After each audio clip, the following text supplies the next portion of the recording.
देश की बड़ी कार निर्माता कंपनी महिंद्रा के मालिक और बड़े उद्योगपति आनंद महिंद्रा के खिलाफ कानपुर में रहने वाले एक बुजुर्ग ने धोखाधड़ी समेत कई गंभीर धाराओं में मुकदमा दर्ज कराया है। पीड़ित का कहना है कि उन्होंने बेटे को उपहार स्वरूप कार देने के उद्देश्य से आनंद महिंद्रा के विज्ञापनों और उसमें दिखाए गए सेफ्टी फीचर से प्रभावित होकर बेटे को टॉप मॉडल स्कॉर्पियो कार दिलाई थी, जिसके कुछ समय बाद ही उनका बेटा एक कार दुर्घटना का शिकार हो गया। हादसे के वक्त उसने सीट बेल्ट भी पहनी हुई थी। बावजूद इसके कार के एयरबैग नहीं खुले, जिसकी वजह से उनके बेटे की मौत हो गई। इस पूरे मामले में पीड़ित पिता ने आनंद महिंद्रा समेत 13 लोगों के खिलाफ कानपुर के रायपुरवा थाने में न्यायालय के आदेश के बाद मुकदमा दर्ज कराया है। जानकारी के अनुसार कानपुर की जूही कॉलोनी में रहने वाले राजेश मिश्रा ने साल 2020 में अपने बेटे डॉक्टर अपूर्व मिश्रा को महिंद्रा कंपनी की स्कॉर्पियो कार दिलाई थी। ये कार उन्होंने यहां के जरीब चौकी स्थित श्री तिरुपति ऑटो एजेंसी के शोरूम से 17 लाख रुपए में ली थी। कार खरीदने के 2 साल बाद 2022 में उनका बेटा अपने दोस्तों के साथ लखनऊ गया था। 14 जनवरी 2022 को जब वो वापस कानपुर लौट रहा था तो उस वक्त उसे कोहरा ज्यादा मिला, जिसकी वजह से उसकी कार डिवाइडर से टकरा गई। टकराने के बाद उसकी कार पलट गई।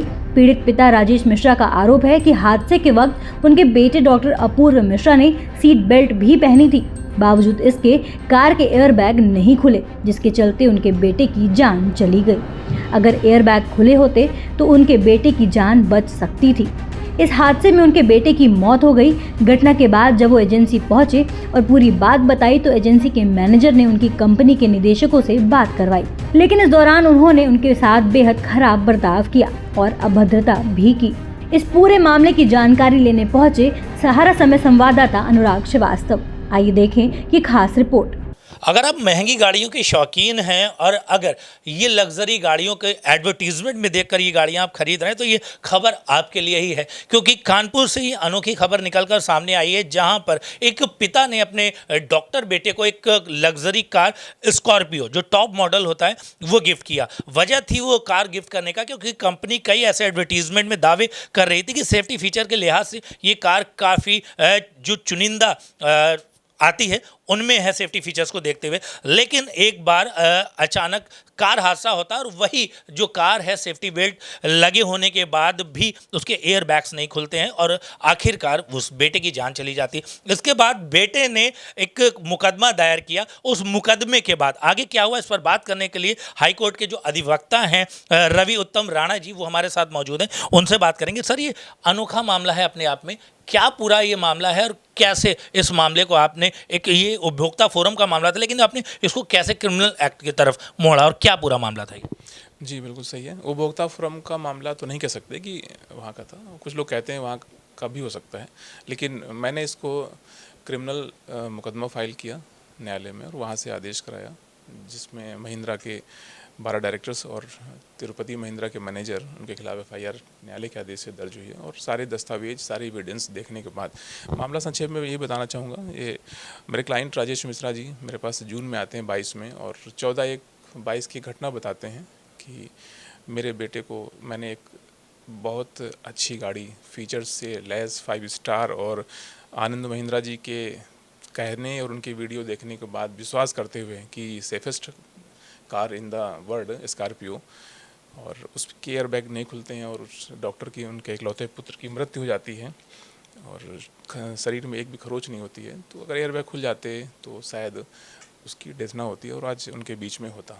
तो वही मामला, उसी को पुलिस ने जब दर्ज नहीं की एफआईआर तो फिर मेरे पास आया। मैंने फिर माननीय न्यायालय में इसको 156(3) की प्रक्रिया से इसको दाखिल किया और न्यायालय को संतुष्ट किया कि ये मामला एफआईआर का है, इसमें एफआईआर होनी चाहिए और इसमें इन्वेस्टिगेशन होनी चाहिए ताकि मालूम चल सके कि इस गाड़ी में एयरबैग किस क्वालिटी के थे या नहीं थे, या क्यों नहीं खुले, क्या रीज़न रहा, या महिंद्रा कंपनी का किस एयरबैग लगाने वाली कंपनी से टाई अप था, उस मापदंड पे लगे थे नहीं लगे थे। तो इसलिए एक एफआईआर न्यायालय के आदेश दर्ज हुई है, जो कि विवेचना में सारी चीज़ें सामने आएंगी। कई अधिवक्ताओं से कहना है उस परिवार का कि उन्होंने बात करी इस मामले पर न्याय के लिए कि उनको न्याय चाहिए। कई अधिवक्ताओं से बात करी तो उन्होंने ज़्यादातर लोगों का यही कहना था कि ये जो मामला है ये उपभोक्ता फोरम में जाने के लिए है।